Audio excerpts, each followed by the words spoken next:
تاکہ اثناء دورہ ترجمہ قرآن یہ چیزیں آپ کے ذہن میں ایک پس منظر کے طور پر موجود رہیں۔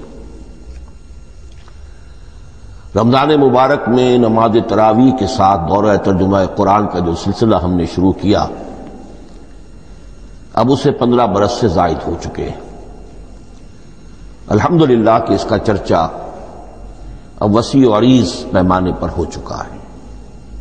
نہ صرف اندرون ملک بیرون ملک بھی۔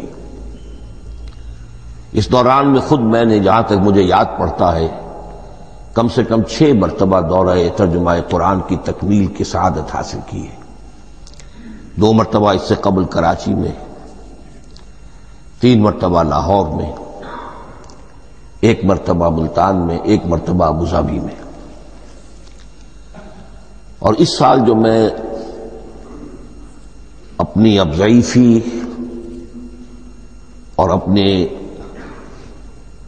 علالت کے باوجود یہ ہمت کر رہا ہوں، اس کا ایک خاص سبب ہے، اور وہ یہ کہ اللہ کے فضل و کرم سے بعض صورتیں ایسی پیدا ہوئیں کہ کیبل ٹی وی پر میرے ان دروس قرآن یا دورہ ترجمہ قرآن کے کیسٹ دکھائے گئے بھارت میں، اور وہیں سے یہ درخواست بھی موصول ہوئی کہ ہم چاہتے ہیں کہ اسے سیٹلائٹ پر ٹیلی کاسٹ کرائیں، لیکن اس کے لیے اس کی جو ریکارڈنگ ہے اس کا معیار بہتر ہونا چاہیے۔ تو اس ضرورت کو پورا کرنے کے لیے میں یہ ہمت کر رہا ہوں